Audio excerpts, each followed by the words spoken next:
প্রিয় দর্শক, স্বাগতম জানাচ্ছি নতুন আরেকটি ভিডিওতে।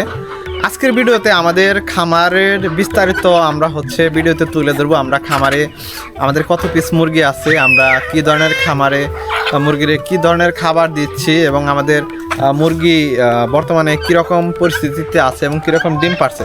সবচাইতে মজার আরেকটা তথ্য আমাদের খামারে দুইটা তিথির পাখি আছে এবং তিথির পাখি দুইটা ইতিমধ্যে প্রায় 29টা ডিম পারছে। যেটা অনেকেই বলে যে তিথির পাখি 15 থেকে 20টা ডিম পারে, কিন্তু আমরা এই তিথির পাখি পালন করে যেটা দেখলাম সেটা প্রায় 29টা ডিম পারছে। জানি না সামনে আরও কতটি ডিম পারবে। আমরা এর আগে আরেকটা ভিডিওতে বলছিলাম যে আমরা আমাদের প্রায় 24টার মতো ডিম পারছিল, কিন্তু তারপরে আরও ডিম পারছে। বর্তমানে আমাদের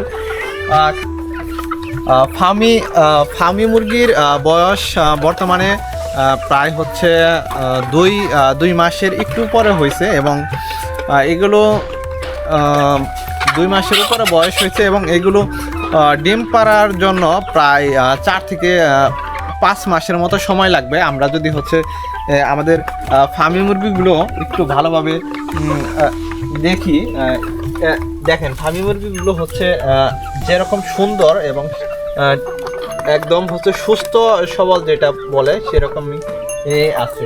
এই যে ফার্মি মুরগির যদি ওজনের কথা বলি, এই মুরগিটা দেখতে পাচ্ছেন, এটা একটা ফার্মি মুরগ।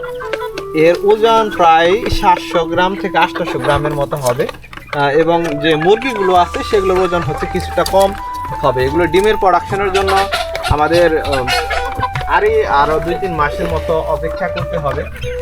এখন আমাদের খামারের যে মুরগিগুলো আছে সেই খামারের মুরগিগুলোর খাবারের বিষয়ে তো আমি যেটা খাওয়াই সেটা ফিড খাওয়াই এবং গম খাওয়াই। পাশাপাশি আমাদের যেহেতু এটা আমি প্রাকৃতিক পরিবেশে পালানোর চেষ্টা করি, সেই ক্ষেত্রে আমি যে ঘাসগুলো আছে ঘাস দেওয়ার চেষ্টা করি এবং সবচাইতে আরও একটা জিনিস দেই, সেটা নিম পাতা। আপনি এখানে দেখেন যে এই যে নিম পাতাগুলো শুকিয়ে গেছে, এই যে নিম পাতার সাথে ডাল আছে। এই যে এইদিকেও আমি নিম পাতাগুলো গাছ থেকে পাড়ার পরে এখানে বেঁধে দিলে ওরা এই নিম পাতাগুলো খায়। আপনি সবসময় চেষ্টা করবেন আপনার মুরগি যদি পালন করেন এরকম খোলামেলা পরিবেশে পালন করার এবং এই যে নিম পাতা, তারপর শাকসবজি, এগুলো খাওয়ানোর চেষ্টা করবেন যাতে ওরা একটা প্রাকৃতিক পরিবেশ পায় এবং ওদের শরীর স্বাস্থ্যটা ভালো থাকে। সুস্থ রাখার জন্য আসলে ওষুধ, পানি এবং ভিটামিন এই দুইটা খুবই গুরুত্বপূর্ণ বিষয়। ওষুধের ভিতরে আমরা লাইসোবিট, রেনামক্স, রেনামাইসিন এবং আরও কিছু ভিটামিন, এগুলো আমরা মুরগিরে দিয়ে থাকি। এতে হয় কি মুরগির যে রোগ বালাই এবং গ্রোথটা ভালো থাকে, এগুলো সবসময় সুস্থ থাকে। এখন শীতের সময়, ডিসেম্বরের আজকে 9-10 তারিখের মতো হবে। চতুর্দিকে কিন্তু প্রচুর পরিমাণ মুরগি অসুস্থ হচ্ছে। আপনি যদি আমাদের খামারের মুরগিগুলো দেখেন, একদম প্রতিটা মুরগ এবং মুরগি এখনো একদম খুব সুন্দর সুস্থভাবে চলাচল করতেছে।